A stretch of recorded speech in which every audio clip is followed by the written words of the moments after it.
늘 선거 때가 되면 아유 어디 새 인물 없나? 새 사람 없나? 아우 이 사람들 너무 식상해. 이런 생각들을 많이 하게 되는데요. 그래서 저희가 이번에 인재 영입 특집을 좀 마련을 해봤습니다.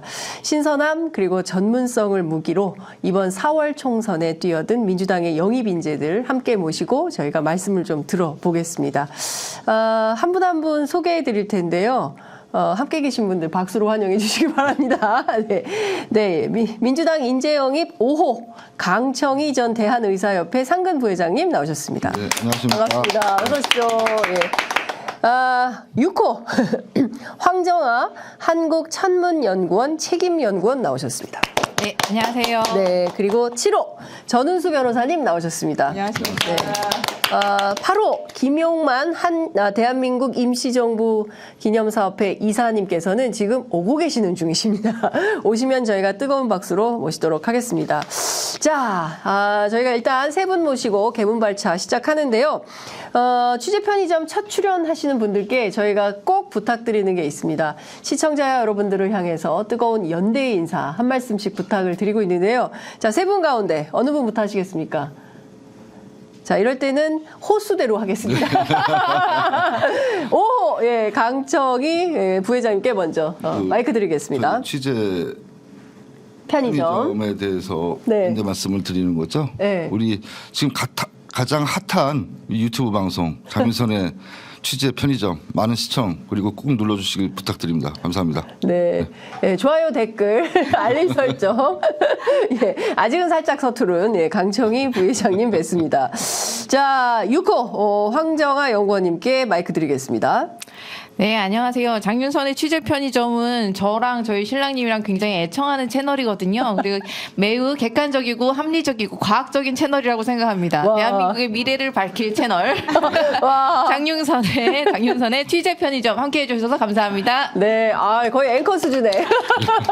네, 너무 감사드립니다. 자, 7호 전은수 변호사님 마이크 드리겠습니다. 네. 어디 보고 하나요? 예, 이 앞에 하얀 네. 카메라 보시면 됩니다. 네, 평소 팬입니다. 장윤선 기자님 이렇게 뵙게 돼서 너무 영광이고 아마 제 눈에서 꿀이 뚝뚝 떨어진 것을 기자님이 확인하셨을 건데 일단 여기 나오게 돼서 너무 기분이 좋고 행복합니다. 오늘 재밌게 하는데 일조를 할 수 있도록 하겠습니다. 네. 좋아요, 댓글, 구독, 알림. 와, 야 이렇게 준비된 아니 왠지 기분이 그러니까 제가 이게 기성 정치인들 많이 모셔서 대담을 하는데 분위기가 완전 다릅니다. 네. 역시 상큼발랄 새로 시작하는 새내기 느낌이 정치 새내기 느낌이 물씬 난다 이런 생각이 상큼함을 담당하는 저희가 상큼 레몬 담당해보도록 상큼 하겠습니다. 레몬. 네, 한국 정치의 상큼 레몬 모드를 좀 담당해 주시길 바라면서 각자 자기소개 좀 부탁드릴게요. 사실 나이가 몇인데 이걸 또 해야 되라는 생각도 드시겠지만 정치 새내기이고 이 시청자들뿐만 아니라 전 국민들을 향해서 제가 이런 사람이었고 이것 때문에 제가 정치 시작했습니다라는 이유를 이번에는 거꾸로 한번 가보겠습니다. 전은수 변호사님부터 할까요? 네. 조금 준비된 멘트로 울산에서 시작하는 혁신과 변화 민주당 영입인재 7호 전은수입니다. 저는 초등교사 출신 변호사이고 공공기관 최연소 상임감사를 하면서 수많은 이제 공적인 영역에서 짧은 기간이지만 경험을 쌓아왔습니다. 주위에서 이제 정치를 해보라는 말을 정말 많이 들어왔었는데 지금은 아니다 했던 것이 이번에는 결심을 하게 되었습니다.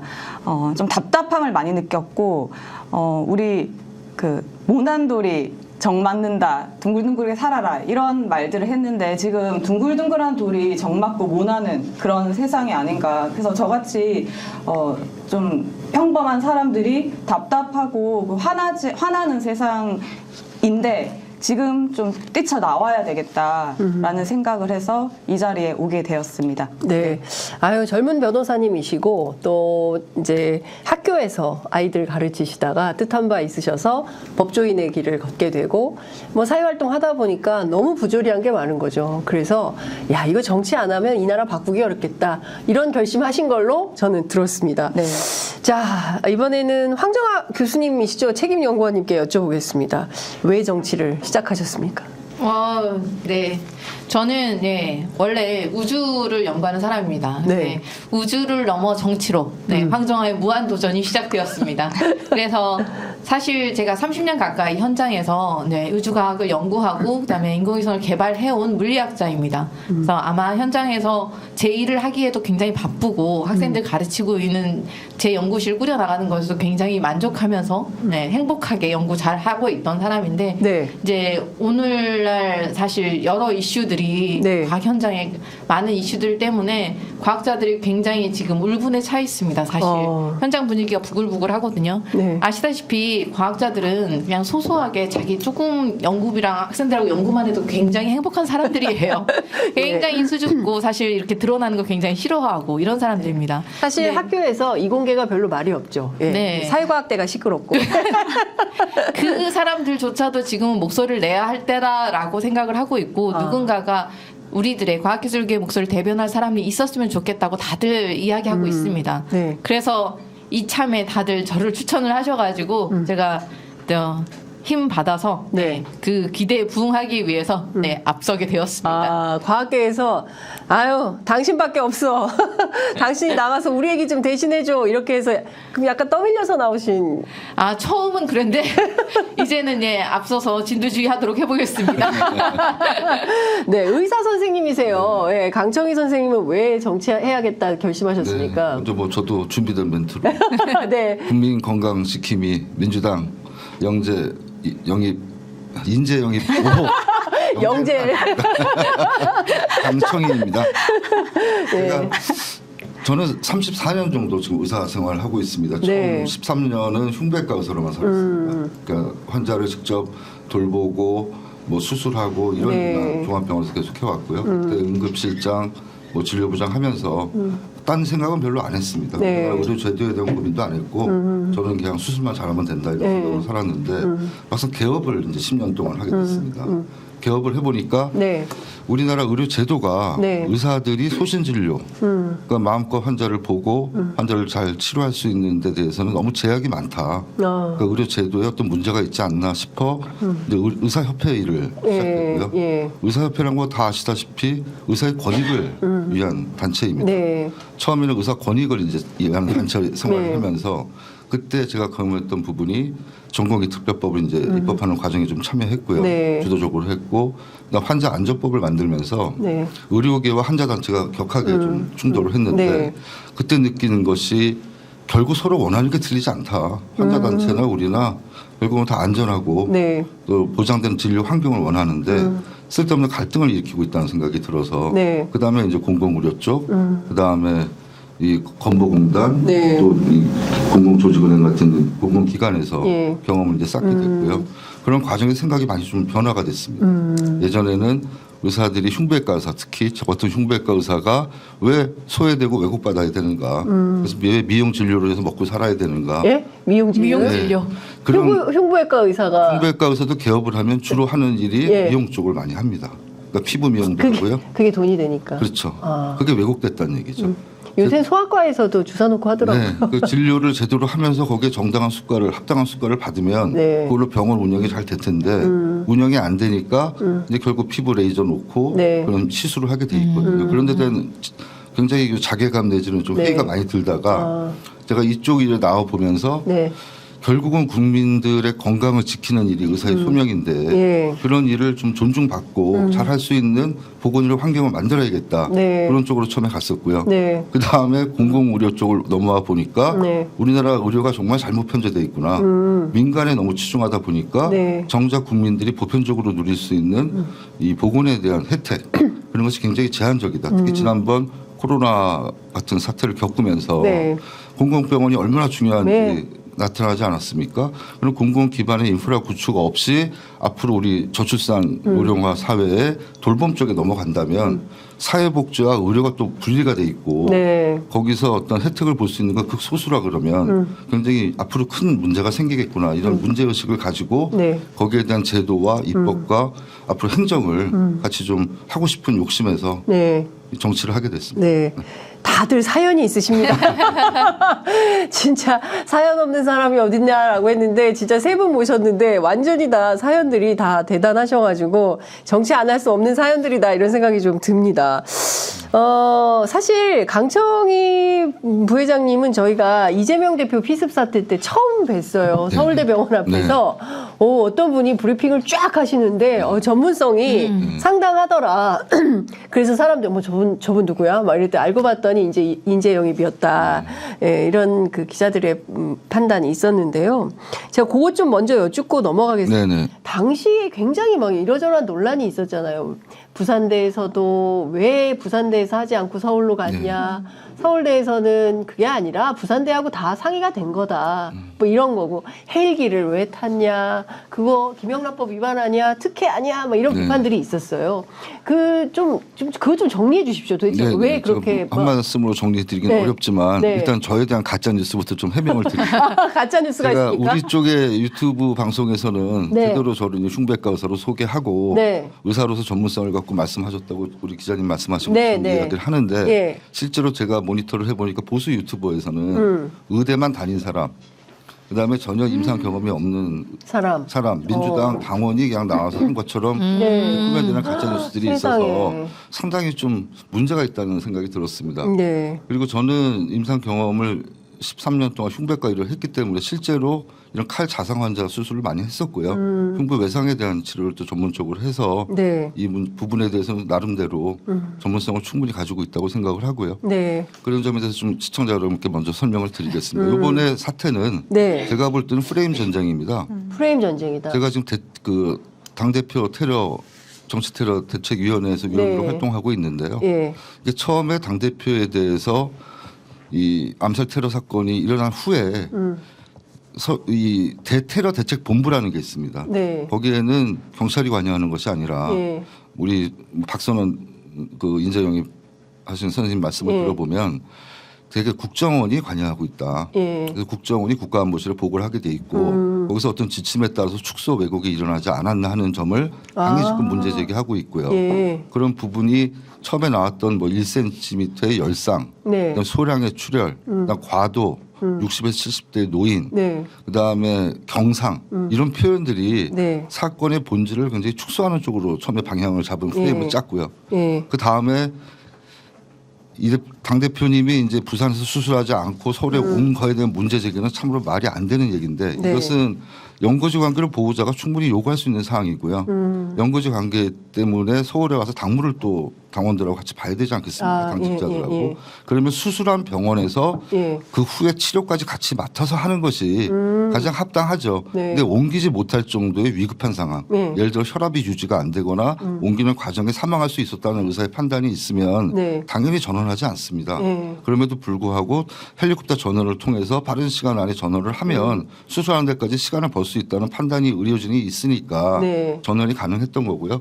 그런데 대비도 서울대병원이 이미 돼 있었고 부산대하고도 서로 소통이 됐기 때문에 전원한 과정을 가지고 무슨 황제 헬기니 무슨 이송 과정의 문제니 이런 표현들을 지금 쓰면서 공격들을 한 것 자체가 저는 프레임을 씌워서 어떻게든 폄하하고 핍박하려는 것이 아닌가 하는 의심이 좀 들 정도입니다. 그래서 앞으로 저희 대책위원회가 이 부분에 대해서 좀 더 진실을 더 규명을 하고 과연 이 테러 사건에 맞게 이 테러 방지법에 대해서 제대로 따라서 매뉴얼대로 진행이 됐는지에 대해서 따져보고 만약에 법을 지키지 않았다 그러면 그 책임도 물을 생각으로 있습니다. 네, 알겠습니다. 지금 강청희 부회장님의 말씀을 듣는 순간 한 분이 새로 도착했습니다. 네, 어서 오십시오. 아시죠? 원래 늦게 오신 분들이 더 세게 인사를 하셔야 된다는 거. 어쨌든 지금 오셨으니까 시청자 여러분들께 뜨거운 연대 인사 한 말씀 부탁드리고 그리고 저희가 계속 하던 얘기 마저 하겠습니다. 안녕하십니까. 저는 백범 김구 선생의 증손이자 이번 민주당 8호로 영입된 김용만이라고 합니다. 반갑습니다. 네. 저희 노래 한마디씩 다 했는데. 라고 저희가 장난을 치고 있습니다. 왜 정치했는지 이건 나중에 자연스럽게 좀 넘어가도록 하고요. 저희가 그 얘기까지 했어요. 그 정치에 나온 결심한 이유 뭐 등등에 대해서 얘기를 하고 있는데 지금 저희가 한 분 한 분 왜 정치를 할 수밖에 없었는지에 대한 얘기가 돌고 있던 중에 김용만 이사님 오셨는데요. 이사님께서는 왜 정치를 해야겠다고 생각을 하신 겁니까? 처음에는 이제 독립운동사 활동을 2015년에 시작을 하면서 네. 개인으로서 할 수 있는 역량과 정치의 힘을 빌려서 할 수 있는 부분이 좀 눈에 띄었습니다. 그래서 개인적으로 마음을 다해가지고 하는 것도 좋지만 네. 실질적인 어려운 분들께 도움이 돌아가는 거는 정치를 통해서가 가장 컸었거든요. 그래서 그런 마음으로 정치 인분들의 힘을 빌리고자 하기도 했고 네. 또 이번에는 그런 마음을 갖고 있던 와중에 네. 저한테도 기회가 와서 또 민주당과 같이 네. 이제 같이 이제 길을 걷게 됐고요. 네. 또 그런 좋은 이유 말고도 다들 네. 아시겠지만 최근에는 또 역사와 관련된 왜곡 네. 또 정말 또 개인적으로는 또 증조부님이시지만 상처가 되는 말들이 좀 있었지 않습니까? 네. 비대위원 네. 쪽에서 국민의힘 그런 부분들도 또 저에게 일부 명분을 주게 된 것도 사실입니다. 네. 그래서 이번에 참여를 해서 그런 안 좋은 부정적인 면모들을 좀 줄이고 또 긍정적인 면모들은 더 키우고 하기 위해서 정치에 참여하게 됐습니다. 네. 그러니까요. 정말 중요한 대목이신 것 같아요. 그러니까 대한민국에서 누구나 다 잘하면서 역사 공부를 하고 그리고 뭐 직접적 간접 혹은 뭐 드라마 뭐 영화 뭐 이런 것들을 통해서 다 확인했던 우리가 역사적 사실들에 대해서 윤석열 정부 들어서 이게 완전히 왜곡돼 특히 홍범도 장관과 관련해서는 보수 안에서도 도대체 왜 이러는 거냐 이런 비판이 나올 정도니까 그런 측면에서는 우리 김용만 이사께서 하실 역할이 상당히 크다 이런 말씀을 좀 드리면서 계속 얘기를 좀 해보겠습니다. 물리학자이신 황정화 선생님께 여쭤볼게요. 왜 민주당이에요? 국민의힘 가셔도 되지 않습니까? 주변에 국민의힘에서 정치하시는 분들도 있죠. 예, 맞습니다. 네. 제가 이제 과학자로 거의 30년 가까이 현장에서 연구하는 연구자다 보니까 네. 당연히 제 생각에는 뭐 다른 모든 분야가 있지만 과학은 사실 야당 여당의 문제일 수가 없거든요. 그리고 우리의 미래가 걸린 문제예요. 그리고 아마 대통합을 이룬다면 과학에서 이루어야 하지 않을까. 과학 기술에 어떻게 당 색깔이 있을 수가 있겠습니까? 그러니까 당연히 장기적으로 계획을 세워야 되고 네. 우리나라가 앞으로 발전하고 우리나라 30년 역사에서 우리가 이렇게 짧은 시간 안에 성공할 수 있었던 방정 시간에 과학기술과 교육이 있었다고 생각하고 있습니다. 네. 그런 많지 사실 여야를 가리지 않고 진보든 보수든 어떤 정부든 간에 네. 과학기술에 투자하는 것은 아끼지 않았습니다. 그게 우리의 미래의 희망이고 우리의 씨앗이라고 다들 생각하고 있었거든요. 그래서 정부가 세워진 이래로 단 한 번도 과학기술 R&D 예산을 깎은 적은 없었습니다. IMF 시절에도 없던 거고. 맞아요. 예, 그래서 그 숫자만 달라졌을 뿐 순증액으로 뭐 1%, 2%, 3% 안에서는 10%, 18%까지 올라가긴 했는데 늘 이렇게 증가했던 것이 이번 정부 들어서 순감액이 네. 마이너스 14.7%. 그러니까 역사상 유례가 없는 일이고 다른 나라의 어떤 정부도 유례가 없는 일이라 아니 왜 이렇게 하는 것인지 현장에서는 사실 매우 당혹스러웠습니다. 네. 이거는 우리나라 사람이라면 이럴 수가 없을 것 같은데 네. 이런 생각이 드는 판단이거든요. 그래서 현장에서는 게다가 그 결정을 내린 이면에 R&D 카르텔이란 단어가 나왔기 나왔죠. 때문에 예. 기조에 대통령이 그 얘기를 했죠. 예. 그래서 너무 현장에서 사실 아시겠지만 이공계 연구자들 대부분이 굉장히 수줍음이 많고 예. 샤이하고 해서 예. 밖에 나와서 말도 잘 못하고 조용조용하고 예. 의견을 잘 말 안 하는 쪽이 이공계 쪽 사람들이거든요. 예. 그러니까 소소하게 아주 작은 자기 연구만 계속 할 수 있으면 행복하게 살 수 있는 사람들이거든요. 네. 그 평범한 사람들이 지금 좀 화가 났습니다. 우리가 30년 동안 뭘 잘못했길래 우리가 이런 처우를 받아야 하는 것인가. 우리가 지금까지 우리의 연구에만 집중하고 정치나 세상 돌아가는 것을 회피했던 대가가 이런 식으로 돌아오는 것인가 라는 것에 대해서 굉장히 이건 아닌 것 같은데 어떤 네. 식으로 우리의 목소리를 닫게 할까 이게 좀 고민이거든요. 네. 이공계 사람들이 사실 정계나 사실 국회에 거의 없습니다. 네. 사람들이 없어서 우리의 목소리가 닿지 않는 안철수 것인가. 의원 있잖아요. 안철수 의원. 네. 네. 다른 정치인에 대해서 평가를 내지 않겠습니다. 어쨌든 네. 네. 그래서 제대로 된 현장의 과학자들의 목소리가 국민들과 정계에 닿게 하는 게 지금 중요하겠다라고 생각을 했고요. 네. 그래서 그 역할을 할 사람이 필요한 딱 타이밍이고 그런 기회를 또 더불어민주당에서 저한테 제의를 해주셨기 때문에 저도 사실 많은 고민을 했습니다만 네, 영입 제의를 수락했고요. 그리고 현재 국회에 사실 과학자가 거의 없고 네. 과학에 관심 있는 분들이 거의 없다는 게 지금 과학자들의 생각이라서 네. 저희가 만약에 국회에 가게 되면 사실 다른 많은 위원회들이 있는데 상임위들이 있는데 네. 그 모든 위원회들이 사실 과학과에 닿지 않는 곳이 없습니다. 모든 다른 분야 AI 다 필요하고 네. 사실 복지나 사실 민생이나 경제나 네. 사실상 과학 테크노와 연결되지 않은 게 하나도 없거든요. 맞아요. 그래서 만약에 진짜 실력 있는 과학자 정치인이 있다면 그 모든 상임위에 다 도움이 될 수 있을 거다라고 저는 생각하고 있습니다. 예. 아, 우리 황정화 선생님은 방송인을 해도 되죠. 근데요, 이분이요, 2003년도 과학기술위성 1호, 이거 발사할 때 개발 시작을 해가지고 작년에 세계 최초로 편대 비행하는 위성인 그 도요셋 위성, 이거 개발까지 20년 동안 인공위성 개발, 우주과학 연구하신 분입니다. 국방부가 추진하고 있는 4.25 정찰위성, 이거 개발에도 참여를 하셨네요. 국방부 위성 사업은 사실 국방과학연구소 ADD에서 이제 수행하는 사업이고 네. 저는 이제 자문위원으로 예. 그러니까 사실 국방 정찰 위성 이런 건 보안 네. 사업이거든요. 네. 그래서 민간 자문위원을 두지 않는데요. 사실 국방 쪽이라 네. 저는 이제 최초로 민간 자문위원을 투입되어서 개발 과정 전 과정을 같이 했고요. 작년에 또 발사도 하고 네. 네. 그래서 우리나라의 정찰 위성이 단 한 대도 없는 현실에 대해서 굉장히 개탄하고 있었거든요. 네. 그러니까 우리나라의 이 상공으로 사실 다른 많은 나라의 정찰 위성들이 다니고 있습니다. 네. 우리나라는 단 한 대도 없었거든요. 네. 그런 상태에서 우리가 사실 미래전은 정보전이 될 거거든요. 네. 그래서 우주를 지배하는 자가 세상을 지배한다라고 생각하고 있습니다. 그 모든 정보를 보고 있는 게 위성이거든요. 네. 그래서 최초의 정찰 위성이 드디어 한 대 생겼죠. 이제 4.25 사업에. 예, 네. 예, 그렇구나. 그러니까 제가 보기에 우리 황정화 선생님은 이 전체 물리학을 하신 분이기 때문에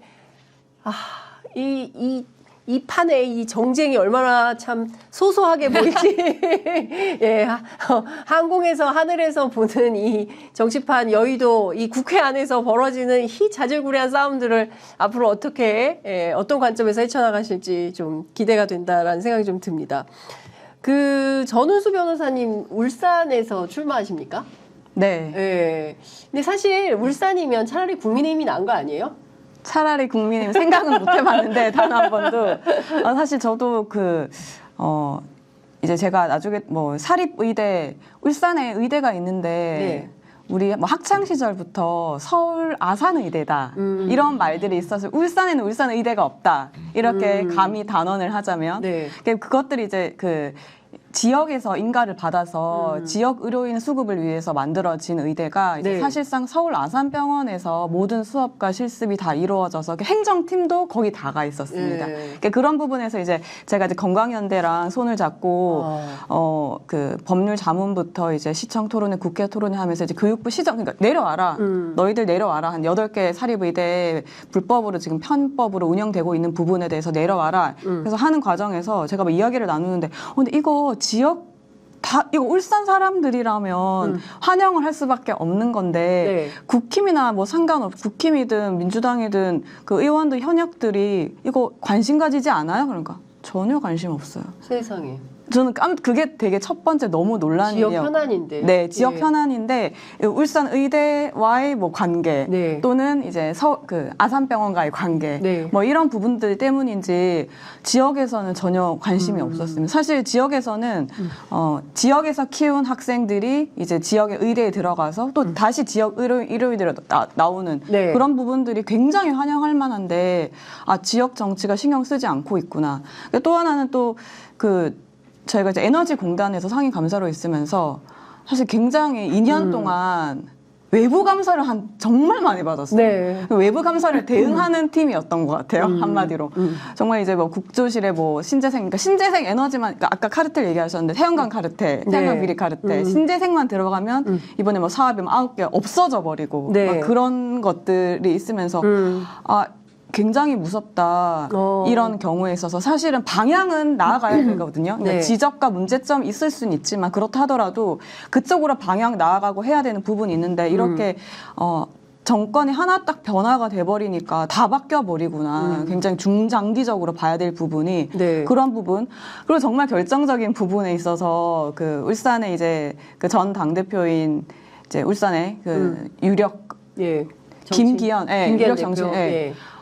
김기현 대표님이 이제 당대표로 있으면서 갑자기 그때 기억나시겠지만 서울 김포 편입 뛰었단 예, 말이죠. 예, 예. 그래서 저는 바로 철회할 줄 알았어요. 저거는 말이 안 된다. 예. 일단은 뭐 지형상으로도 말이 안 되지만 어쨌든 울산에서 이제 지금 지역 균형 발전을 외쳐도 모자란 분이 그렇게 네. 하는 것은 좀 말이 안 된다는 생각했는데 그게 이제 당론으로 이제 가면서 지금 조금 이제 법까지 갔다가 이제 정부에서 좀 주춤하는 것 같더라고요. 그런 부분 보면서 지역에서 지역 정치인들이 역할을 제대로 못하니까 오히려 불경 메가시티도 예. 무산돼버리고 특별연합까지 갔었는데도 지자체장 부산, 울산, 경남 지자체장이 바뀌자마자 무산돼버렸거든요. 세상에.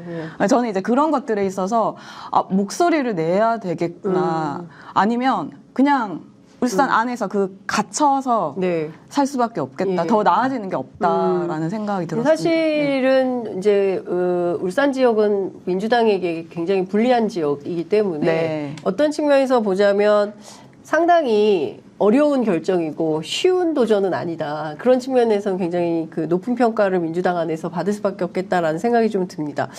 김용만 이사님께 여쭤보고 싶어요.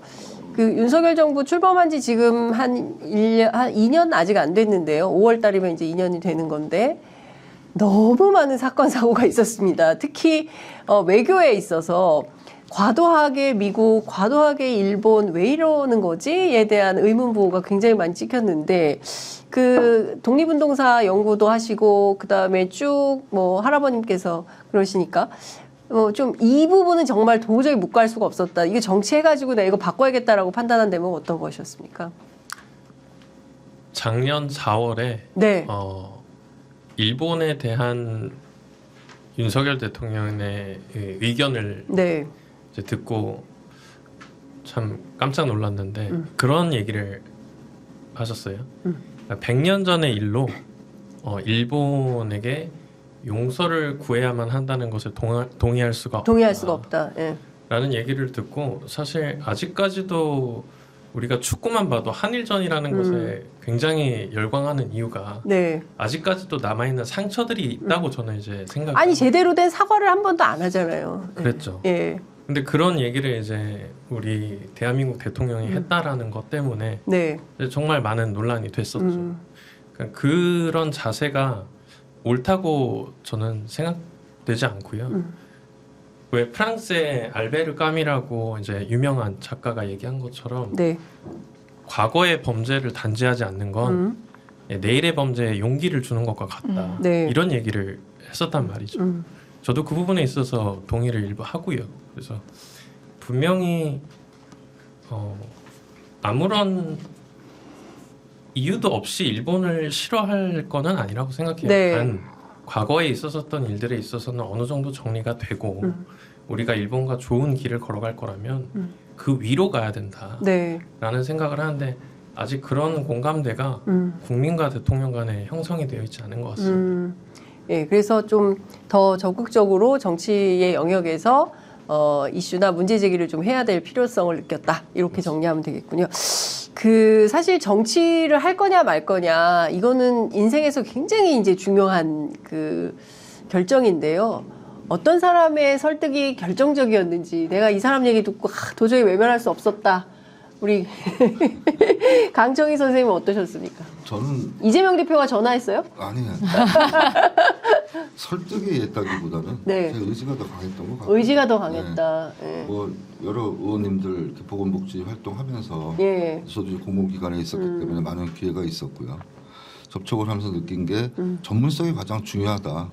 전문성이 없이 정책 기반을 하거나 거기에 대해서 어떤 예산 배정을 하거나 하는 문제에 있어서 정치적 논리로만 접근을 하면 네. 정말 불행해지는 건 국민이겠구나 이런 생각을 가지게 된 게 지난 그 한국공공조직은행 기관장 할 때 네. 제가 전 정부의 기관장으로서 한번 네. 호되게 하루 종일 국감에서 당한 적이 있습니다. 네. 근데 내용을 갖고 놀라는 것보다는 정치색을 가지고 공격하는 거는 굉장히 잘못됐다. 정치 논리로만. 네. 예. 전문가가 어느 정도 자기 소신을 갖고 일할 수 있는 환경을 만들어주는 것이 가장 중요하다 이런 생각을 해서 예. 정치 입문을 결심하게 됐고요.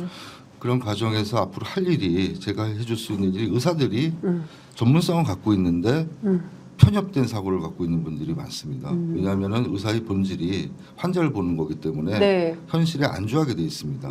새로운 뭐 지식은 습득을 하지만 네. 이 제도 자체가 바뀌는 거에 대한 상당한 거부감을 갖고 있거든요. 그래서 보수냐 진보냐를 이야기할 때 의사들은 보수에 가깝게 행동할 수밖에 없고 진보의 보수 이 의사가 어떤 일을 할 수 있는지 제가 모델링해서 보여줘야 그분들도 진보적인 생각을 많이 좀 수용할 수 있기 때문에 네. 그런 측면에서 제가 민주당에서 예. 의사들과의 어떤 소통 그다음에 앞으로 의료진의 통합이 좀 필요한 사안들이 있지 않습니까? 네. 간호사나 의사들도 직격과 갈등이 너무 심하기 네, 때문에 맞아요. 그런 중간에 어떤 전달자가 돼서 잘 조율하면서 예. 불필요한 사회적 갈등을 줄여야겠다 네. 이런 결심을 하게 됐습니다. 그러니까 사실 솔직히 말하면 의사 집단 네. 그러면은 뭐 기득권 네. 그다음에 어쨌든 그 좀 국민의 눈높이에서 보면 굉장히 이기적 결정을 하는 때가 그러니까 의사들의 어떤 이익을 훼손하는 범위에서는 집단 반발하는 걸 너무 많이 봤기 때문에 정서적으로는 아유 의사들 왜 저러나 이런 거부감이 좀 있는 게 사실인데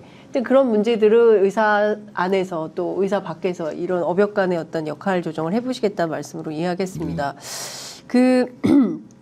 제가 이것 좀 여쭤볼게요. 사실 이제 들어가서 해야 되는 일이 뭔지를 이제 우리 강청희 선생님께서는 적극적으로 설명을 해주셨는데 나머지 세 분께도 좀 여쭤보겠습니다. 이제 국회의원이 되시겠죠? 안 될까요? 내가 이거는 정말 필생의 업으로 이 문제는 좀 해결을 하고 예컨대 국회의원 4년을 하게 된다면 이런 문제는 좀 정리하고 싶다. 이게 어떤 게 있을까요? 우선 전 변호사님께 먼저 여쭐까요? 네, 저는 우선 정말 여러 개의 짜집기 법안으로 평가하는 지금 부분도 있는데 정말 아까 말씀하신 대로 이 하나는 해야 된다라는 생각 그 중에서 제가 생각하는 부분은 이제 지역 균형 발전의 하나의 큰 축이 될 의료 부분입니다. 네.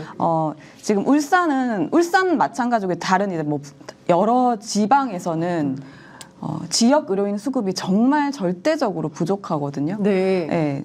그런데 지금 이제 의사 정원 확대를 띄웠습니다. 네. 네. 저는 좀 반갑게 생각을 하는데 지금 거기서 논란은 많지만 저는 이제 그거 받고 지역 의사제와 그다음에 이제 공공의대 네. 지금 이제 상임위를 이제 통과를 시키고 지금 이제 들어왔는데 그런 부분에 있어서 울산 그리고 제가 이제 하고자 하는 부분들이 좀 실행될 수 있도록 하는 부분이 있고 네. 또 하나는 아까 사립의대 제가 얘기를 했는데 이거는 좀 법안이 정말 바뀌어야 될 부분인데 사립의대가 보면 부속 병원을 설치할 수 있고 협력 네. 병원을 설치할 수 있는데 저희 울산 대학교 병원이 있습니다. 울산에. 그게 네. 부속 병원이에요. 네. 그런데 협력 병원으로 이제 실습이나 할 수 있게 돼 있거든요. 지정을 하면. 그게 서울 아산병원이에요. 예를 들어. 그게 지금 많습니다. 다 대기업과 연결되어 있습니다. 근데 그런 부분에서 서울 이제 부속병원에서 회계가 수익이 들어오면 울산 의대에 들어가게 돼 있어요. 발전 네, 예. 기구 수익을 넣게 돼 있는데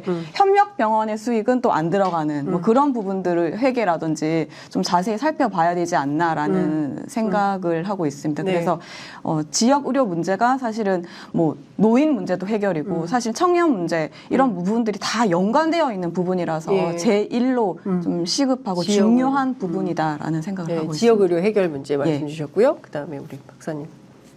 네. 사실 제가 아무래도 이번 정부의 여러 실책이 있지만 가장 큰 실책이 과학기술 R&D 예산 삭감이라고 저는 보고 있기 때문에 네. 그래서 만약에 이제 제가 뭐 할 수 있게 된다면 네. 제일 첫 번째는 과학기술 혁신 법안 같은 걸로 국가 재정의 5% 정도는 반드시 R&D에 투자하는 법안을 그러니까 어떤 정부가 들어서든지 간에 네. 그건 반드시 계속해서 콘크리트하게 가져가는 그런 법안을 만들었으면 좋겠다는 예. 생각이 있고요. 예.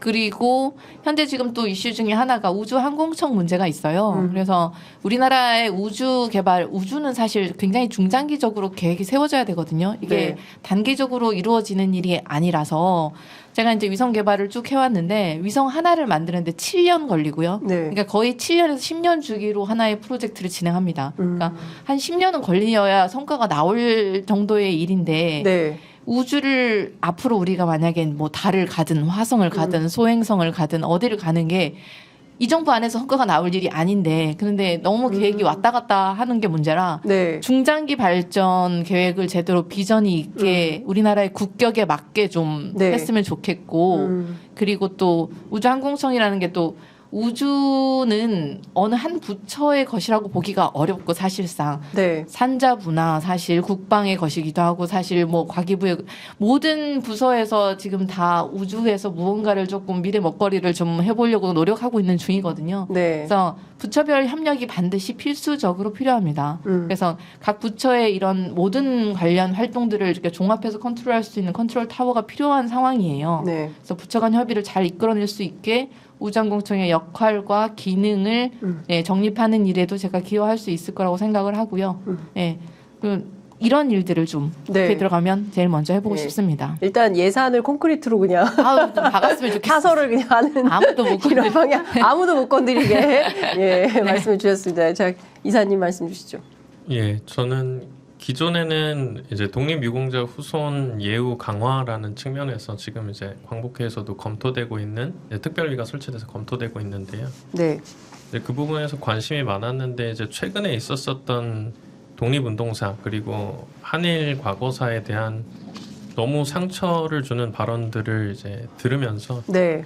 이제 관심이 또 생긴 것 중에 하나가 21대 국회에서 양양자 의원님하고 김용민 의원님께서 검토하셨던 역사 왜곡 방지법 네. 그리고 역사 왜곡 금지법이 있었습니다. 근데 발의를 한 내용들이 일부 그 표현 자유 침해가 있을 수 있다 해가지고선 결국 현실화가 되지 못했었거든요. 네.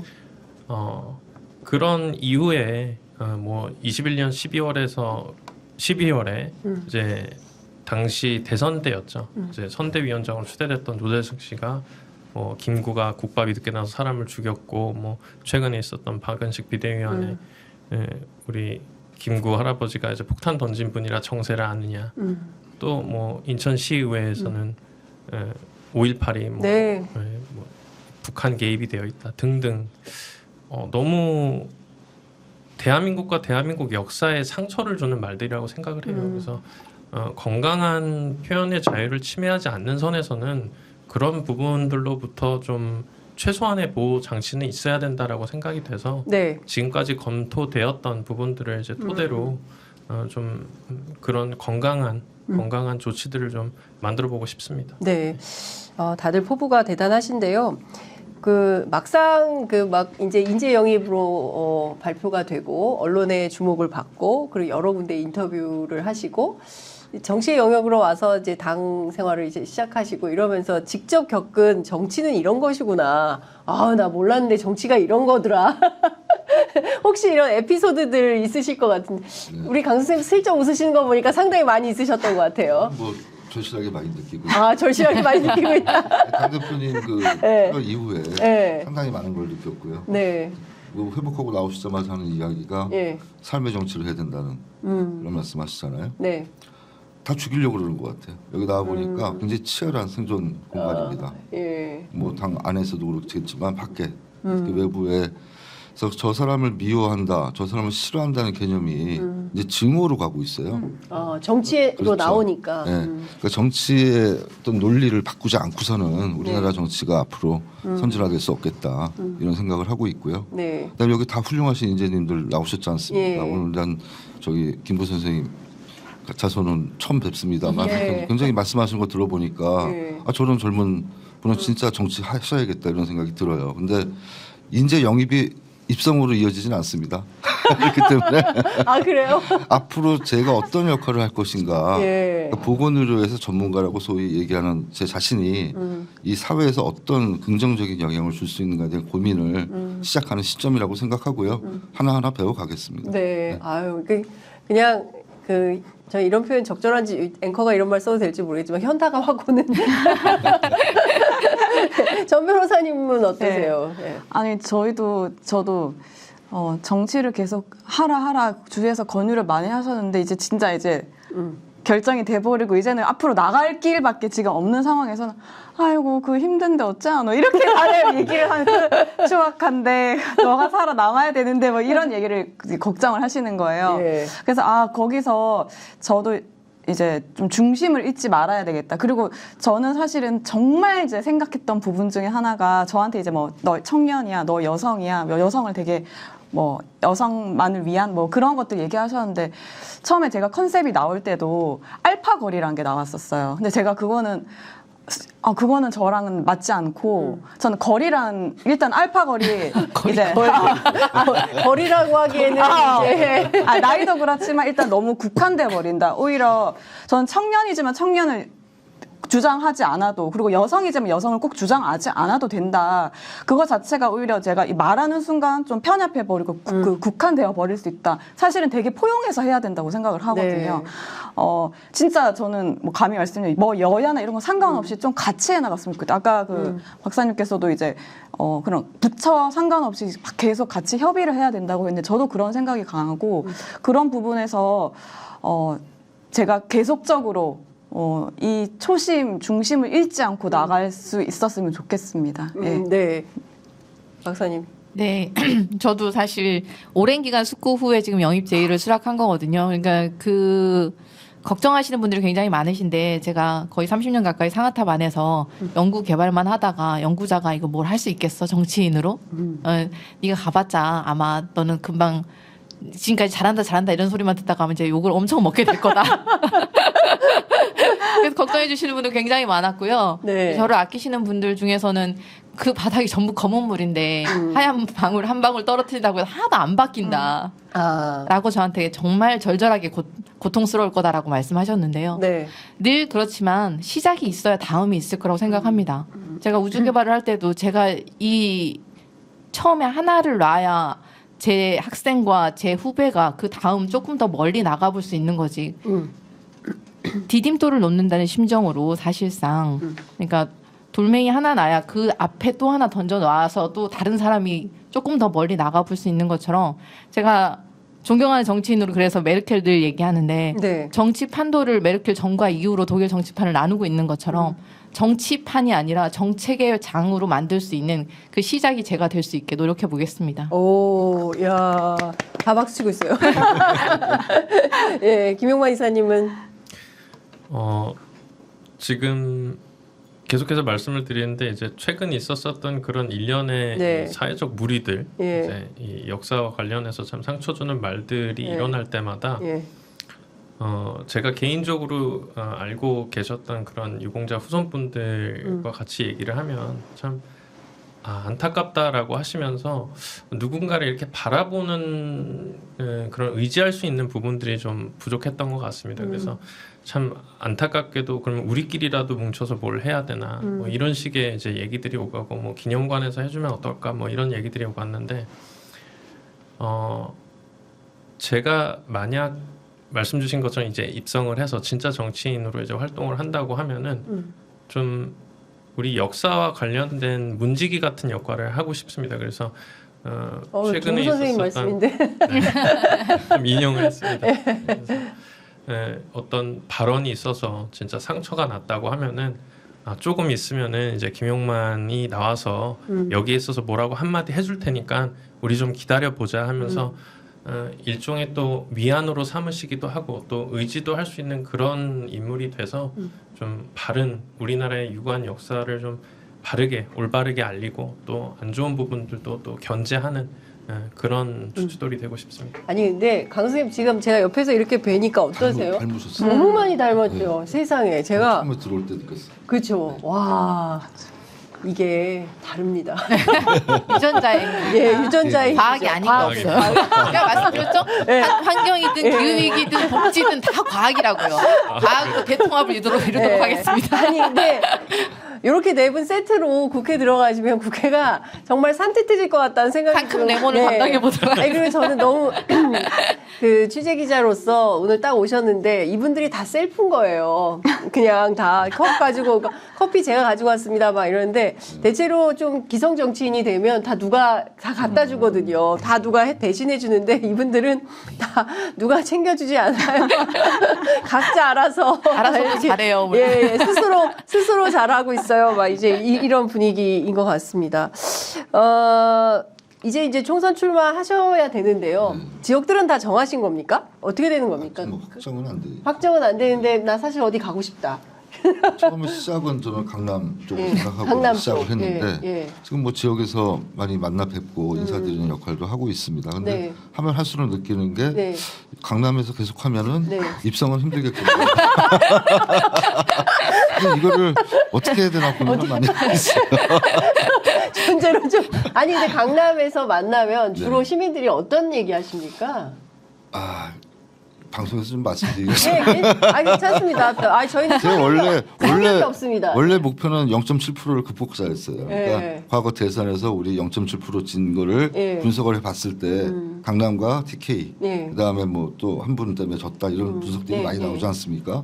그래서 그거를 극복하려면 제가 강남에서 아까 말씀하신 것처럼 미랄이 돼서 네. 기반을 닦아야겠다 네, 예. 그런 생각으로 시작을 했는데 네. 해보니까 벽이 굉장히 높구나. 민주당이 지난 정부에서 강남의 마음을 많이 잃었다. 세제 정책과 부동산 정책에서 많은 부분에 실패한 요인이 있었고요. 네. 또 하나는 지금도 신뢰를 확보하고 있지 못하다. 그래서 그게 결국은 증오의 정치로 네. 민주당에 대한 증오로 강남에서 나타나고 있구나. 이런 걸 마음으로 많이 느꼈습니다. 그래서 네. 그분들을 풀어드리기에 앞으로 남은 80일이 충분하지 않다. 그런 생각을 들어서 제가 할 수 있는 뭐 최선의 노력은 다 하지만 강북으로 바꿔 열심히 만나서 제 이 정책에 대한 얘기도 예. 해드리고 예. 또 제가 뭘 해왔는지에 대해서 설명을 드리고 있습니다. 근데 아직은 좀 역부족입니다. 예. 그래서 예. 더 열심히 해야죠. 아니 이런 소탈하고 진솔한 이야기들이 사실은 시민들께 다가가는 메시지가 상당히 클 거라고 생각하고요. 저희 시청자분들 가운데서도 강남 지역에 살고 계시는 분들이 꽤 많으실 거예요. 예, 이런 분들이 우리 강 선생님의 어려움을 좀 잘 이해해 주시면 좋을 것 같습니다. 그 지역은 울산인데 동네 네. 다니면 시민들이 어떤 얘기 제일 많이 합니까? 저도 이제 계속 울산에서 살다 보니까 네. 뭐 제주에 진보 진영에 계신 분들도 있지만 또 보수 이제 진영에 유권자들. 네. 있는 분들도 있는데 일단 굉장히 신선하다. 왜냐하면 울산에 이런 새로운 느낌이 필요했다라는 그 갈증에 대한 해소 네. 그런 부분에 대한 그 응원은 정말 많이 주세요. 거기에 대해서 좀 힘은 얻고 있고 하지만 이제 또 지역 유권자들과 직접 계속 소통하고 이런 부분들은 하루가 급하다. 너 지금 서울 왔다 갔다 할 때가 아니야. 막 이렇게 얘기할 정도로 왜냐면 예. 유권자들과 직접 만나는 부분은 지금 저희가 이제 영입 이제 되고 나서 사실 굉장히 날짜가 네. 짧기 때문에 그런 부분에서 좀 고민을 하면서 예, 열심히 예. 왔다 갔다 그러니까 하고 있습니다. 오늘도 이제 울산에서 직접 제일 먼저 오셨어요. 제일 멀리에서 네. 출발하셔서 제일 먼저 오셨기 때문에 울산에 계신 분들 우리 전은수 변호사님 많이 응원해 주시면 좋을 것 같습니다. 예, 다시 카메라 좀 잡아주세요. 예, 어떤 시청자분께서 손자분 서대문 어때요? 손자분 서대문 어떠십니까? 예. 실은 네. 제가 본 적이 또 서대문입니다. 오, 어필하신 거야. 어떻게 하다 보니까 그런 연구가 있어서 네. 주위에서도 그런 부분들을 좀 얘기를 주셨었는데 예. 처음에 그 독립운동사와 관련된 지역이었으면 좋겠다라고 말씀을 드렸을 때는 그곳을 염두에 두고 말했던 거는 아니고요. 네.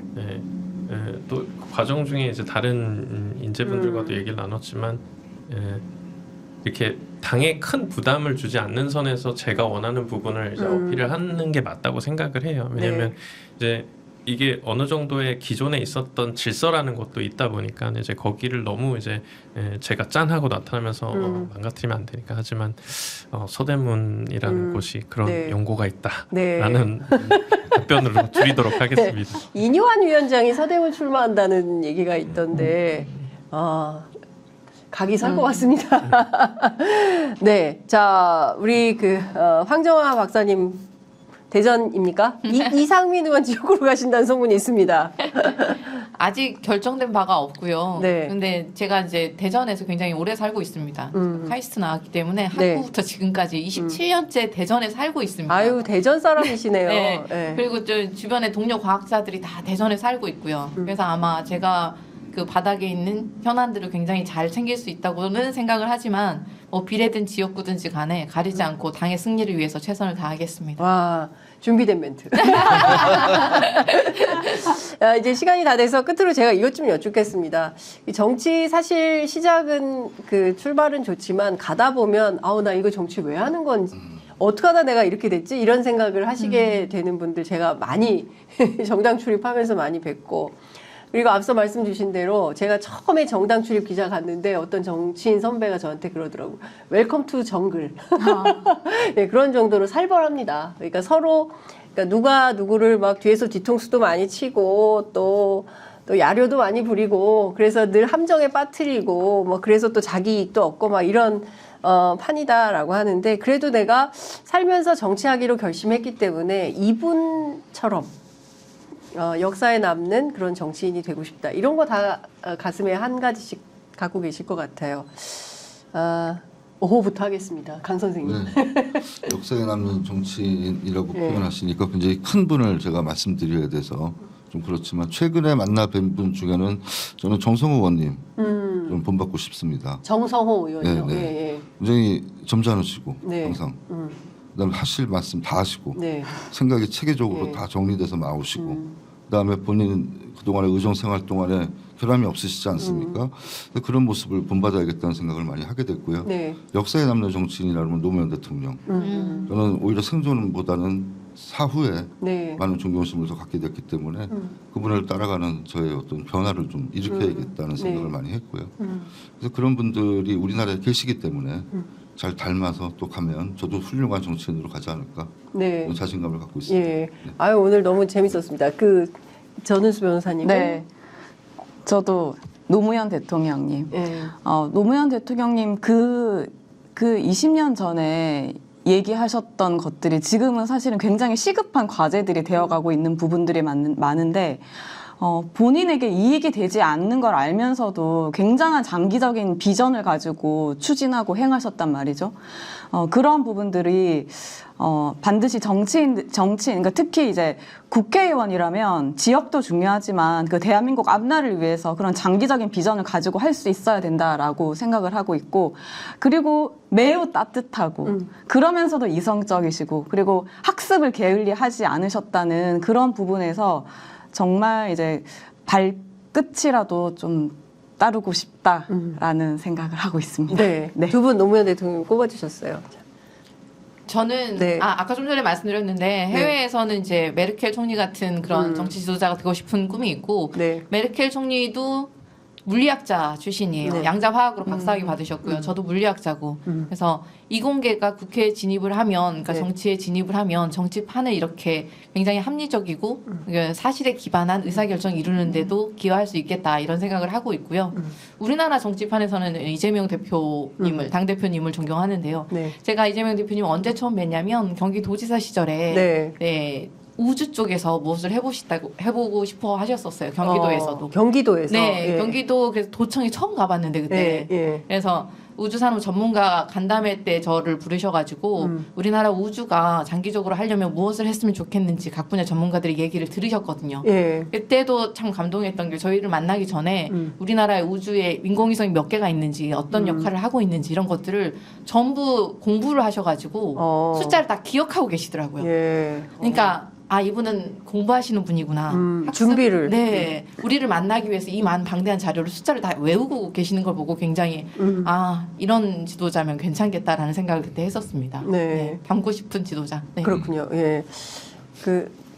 막 조중동 이런 언론을 보면 전혀 다른 평가를 하고 있는데 정말 그런 거는 저희가 잘 모르는 디테일이거든요. 네네. 그러니까 언론에 알려진 이재명 대표에 대한 부정적인 이미지 악마화 이런 게 굉장히 많이 있는데 실제로 사실은 민주당 의원님들이나 민주당 관계자들이 이런 디테일들을 여러 방송에 나와서 얘기를 좀 많이 해주면 좋을 것 같다라는 생각이 좀 듭니다. 그 얘기는 제가 처음 들었습니다. 예.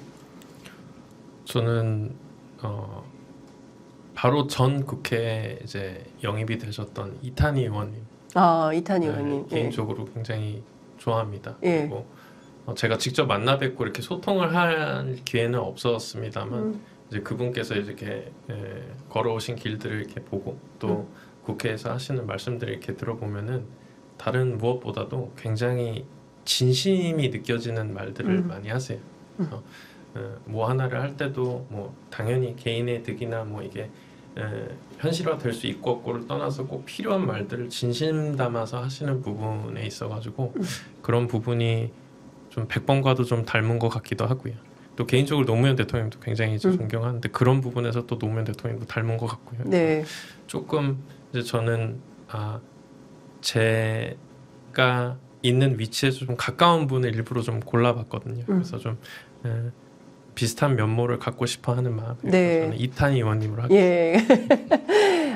네 분 모두 정말 꼼꼼하게 본인들이 앞으로 만약에 국회에 입성하게 된다면 어떤 정치를 할지, 그리고 어떤 분을 닮아서 어떤 진짜 그 내용 있는 그런 정치를 할지 그런 말씀들 주셨습니다. 오늘 정말 그 상큼발랄한 신인 특집 저희가 마련을 해봤고요. 저희가 끝으로 한 말씀씩 듣고 마무리해야 될 시간이 된 것 같습니다. 이번에는 그 어느 분부터 하실까요? 손 들어서 먼저 제가 먼저 하겠습니다. 이런 분 있으면 제가 발언 기회 먼저 드리겠습니다. 뭐 마지막부터. 예, 뭐 그렇게 예, 이사님부터 하시겠습니다. 예, 아까 인터뷰 과정 속에서 말씀을 드렸는데요. 지금까지 이 역사 분야에 있어가지고 많은 분들께서 특히 또 후손 분들께서 더더욱 그랬던 걸 제가 직접 몸으로 느끼고 눈으로 봤는데요. 이제 좀 덜 외로우실 수 있는 정치를 하는 그런 김용만이 되도록 하겠습니다. 감사합니다. 네. 네. 우리나라 대한민국의 과학기술의 미래가 걱정이 돼서 지금 연구실에서 뛰쳐나온 영입 인재 6호이고요. 앞으로도 우리나라의 과학기술 미래의 먹거리를 지키려고 노력할 거고요. 그래서 과학기술자가 긍지를 가질 수 있는 과학기술 정치로 보답하겠습니다. 감사합니다. 네. 저는 의학이 최고인 줄 알았는데 과학을 자꾸 말씀하시고 과학이 최고 같습니다. 오늘 나와서 또 토론을 많이 보니까 하나 느꼈던 점이 의대 증원에 대해서 시민사회가 보는 생각과 네. 의사 출신인 제가 또 보는 시각이 차이가 좀 있구나 이런 생각을 하게 돼서 그런 극명한 차이들을 어떻게 조율해 나갈까 그런 고민을 또 하게 됐습니다. 제가 가장 큰 정치에 뛰어든 이유는 사실 아까 말씀드렸듯이 저출생 고령화 시대에 대응한 돌봄의 정치를 또 돌봄의 정책을 어떻게 입안하고 실현할 것인가에 대한 고민인데 그와 함께 지금 사회적 갈등 구조에 빠져 있는 의대 증원 문제나 여러 의사와 관련된 의료법 문제 또 간호직역과 관련된 간호법 문제에 대해서 고민하고 좀 올바른 해결책을 제시할 수 있는 그런 역할을 다하도록 하겠습니다. 감사합니다. 네. 저는 이제 초등교사 출신 변호사입니다. 지금 제가 이제 영입되다 보니까 제 동기들, 동료 교사 선생님들이 연락을 많이 주셨어요. 근데 이번에 이제 서희초 교사 사건 봤을 때, 교총, 정교조 이런 거 상관없이 우리가 다 한 마음이 돼서 이제 막 그 커뮤니티에서 만들어진 자발적으로 이제 그런 뭐 집회라든지 이런 부분들이 있었는데 그런 것처럼 이 정책들 지금 사실은 좋은 정책들 그 여야 상관없이 좋은 정책들은 좀 같이 해결해 나갈 수 있는 그런 토대를 마련하고 싶고 제가 그 중심의 역할을 하고 싶습니다. 갈등을 조장하는 정치가 아니라 갈등을 해소하는 정치를 할 수 있도록 하겠습니다. 감사합니다. 네. 그 정말 각자 다 전문 직역에서 열심히 활동하시던 분들이고 또 그런 현장의 내용을 가지고 정치로 들어가서 실제 내용은 이게 아니다라는 사실을 잘 전달하면서 또 국민들과 소통하면서 정치는 다양성의 예술이라고 하니까요. 많은 분들과 협업하는 그런 시너지가 있는 정치를 하시기를 당부드리면서 오늘 말씀은 여기까지 듣도록 하겠습니다. 네 분 너무 감사드립니다. 특히 울산에서, 대전에서 예, 기차 타고 와서 저희 방송 함께 해주셔서 너무 감사드립니다. 오늘 말씀 잘 들었습니다. 고맙습니다. 감사합니다. 감사합니다.